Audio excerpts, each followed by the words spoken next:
Hey guys, Dr. Epic here. Welcome back to the series where I rank and speculate on the races of Mass Effect. And by races I mean species, alright? We're not talking about other types of races. We're ranking the best and worst races from around the world. These next two races I can barely tell apart. They're the same. The Henry Ford Health Systems 200 and the Vetnik.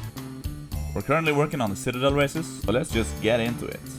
Thank you for clicking. The next race of the Citadel race category is the Drell. These guys are also fairly interesting in my eyes. They serve as a cautionary tale for species on the track to destroying their planet with over-industrialization and predatory climate policies. Since the Drell basically made their own planet uninhabitable and would have died out completely had a sizable chunk of some few hundred thousands of the Drell population not been evacuated and saved by the alien race of Hanar. It's a really poignant and dark point of the Drell history that billions of Drell stayed behind at their dying planet, fighting over their remaining resources and scraps on their dry desert planet. You can just picture the hopeless Drell knowing their extinction is at hand and still killing their fellow kind, simply for the most simple necessities to extend their life just a little bit longer. It's gotta be one of my top 10 nightmare scenarios for a species. Furthermore, the Wikipedia doesn't clarify whether or not the Drell that weren't evacuated by the Hanar chose to stay, or whether they had no choice. If they had no choice, that is really sad and devastating. If some chose to stay even though they had a chance to leave, that is in a way more sad, because that is just so deluded. The Drell relationship with the Hanar is also very cool, with the Drell serving as some kind of honor-bound slave race to the Hanar, according to the so-called Compact. Slave race might be too negative of a connotation, as it seems that most Drell serve them voluntarily, out of goodwill and gratitude, out of some sort of appreciation for the Hanar saving their species from extinction. The Wikipedia makes it clear, though, that some Drell perceive themselves as being treated as second-class citizens by the Hanar on the Hanar homeworld. The Drell military capacity is wholly on behalf of the Hanar, sort of a professional mercenary type of deal. No doubt the Hanar are benefiting well from having people with actual feet as part of their military, instead of just swarms of jellyfish in water. If you think about it, that makes the Hanar Drell military a military force with a unique capacity to engage on both land and aquatic battlefields. The Drell no doubt have a very cool history, and the religion is also kind of interesting, especially the concept of a separation of soul and body. In my mind it comes across as simple coping when Thane is all, "Nah man, I didn't kill those guys, it was my body." My brother in Amonkira, Lord of Hunters, that's the worst apology video I've ever heard. As a lawyer with a degree from Omega, I have to say it has to be a nightmare prosecuting Drell offenders with them on the stand like, "Bro, your honor, my soul didn't know that she was 13. Drell biology is nothing really special. They're flexible, can see more wavelengths than humans, and have a really annoying memory function, allowing them to relive memories, which is fine on paper when you're remembering the first time you charged up your Thenix cannon, if you catch my drift. But it's not as cool when you're chilling at the office in the open landscape and suddenly you're reliving crapping your pants on the way home from school, or, you know, Vietnam or some shit. We have a whole Black Mirror episode showing us why this ability sucks as well. Cool enough concept though, so I'll give the Drell some points for that. As for the Drell's role and contributions to the story and events of the games, they don't really sway the scales like the Krogan, Asari or Turians. Not in any way. They are a minor war asset, and the only Drell of significance we really meet during the Reaper War is Thane, our favorite frog boy, praise be unto him, and he can have an important role in saving the council, which of course is important in the story itself, even if it kinda feels like a cameo. But not every race can be a huge military player with millions of representatives, so it's not really fair to fault the Drell too much for that, or any of the other races in this racism series. Nevertheless, you can kinda cut them out of Mass Effect 2 and Mass Effect 3 and the story will play out really exactly the same. In Andromeda they're only included in material outside of the game. Apparently the Drell tried to reach the Andromeda aboard a multi-species ark, but 10% of them died due to an onboard plague by a Quarian supremacist. I will never forget that we were robbed of Quarians, Drell, Elcor and Batarians in Andromeda single player, only for this to be banished to a novel. For my concluding remarks, it should be mentioned that nibbling on certain parts of the Drell can make you high. Now you know. But what about the Drell's role in the next Mass Effect game?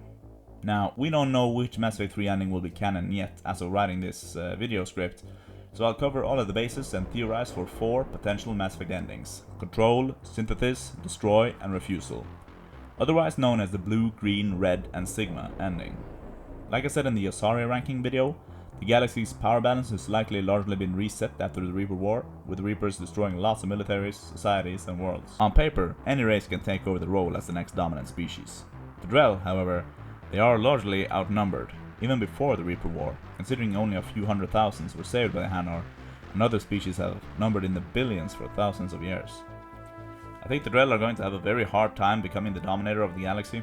I'm sure they are going to rejoice at the possibility of being able to colonize their own planets and perhaps establish their own interstellar society outside of the compact. A pure drell society would be interesting to see for the first time, especially to see if they return to their old ways of overpopulation, overconsumption, or if they establish an entirely new type of drell society. Perhaps a split between drell purist colonies and the drell Hanar compact loyalists existing alongside each other.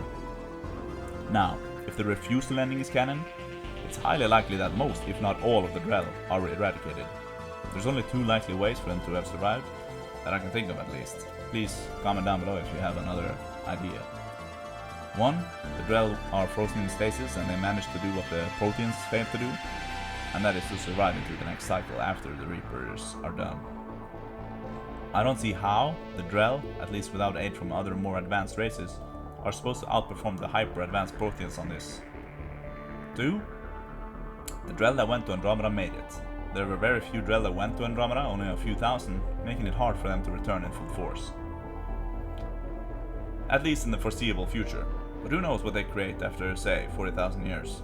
It's also possible that a combination of this takes place, that some freeze themselves in the Milky Way and some travel to Andromeda, growing stronger there, returning to the Milky Way, either encountering the threat of a Reaper return or meeting a new generation of races that managed to defeat the Reapers, perhaps thanks to Liara's data cache that we see at the end of the refusal ending cinematic. As far as I see it, without cooperation with other races, it's not super likely that the drell would be able to defeat the Reapers or any other larger force, like the Ket for instance, after the refusal ending. I think the Reaper War can be a positive thing for the drell though, allowing them to rebuild their own thing after the galactic ecosystem was reset, after the massive Reaper War's damages. If the control ending is canon, you guys know me, if there is to be an interesting story with conflict, the most logical story writer choice within the framework of the control ending would be for this Shepherd AI controlling the Reapers or something like that, having gone rogue, leading to a dystopian galactic society or another galactic war, or perhaps a return to the classic 50,000 year Reaper cycles. This is also the logical step if there is to be conflict after the synthesis ending, with synthetics, Reapers included, at war or conflict with us organics again, leaving the organics outnumbered and outgunned once again. In such scenarios, I don't see the drell contributing much, with them having very low numbers and very weak military capacity, even before the Reaper War, and even counting those who went to Andromeda. They would only be good as hit and run assassins and special forces, I would imagine, which most drell soldiers are trained to be as a part of the compact. This might however be exactly the kind of soldiers that an anti-Reaper rebellion might need though, so as we know, conventional large-scale warfare against the Reapers is a futile effort. In such a Mass Effect 4 scenario, it would be interesting seeing the drell perhaps finding their own racial, interstellar and even intergalactic identity, apart from the Hanar-led compact, for the first time since they had their own home world. It would be cool to see, in my opinion. If the Destroy ending is canon, then we would have the strongest potential for a more classic Mass Effect 4 story. And in this scenario, I think, like I've said before, it would be interesting to see the drell finding their own place in the galaxy post-Reaper War, perhaps more independent of the Hanar than ever before. I would theorize that some drell would return to the compact society, helping the Hanar rebuild their homeworld, since many drell have genuine gratitude and loyalty to the Hanar who saved their species. Some drell would likely take the opportunity to try and create their own drell-only nations. It wouldn't be unlikely for there to be some tension between these factions, especially in the use of resources.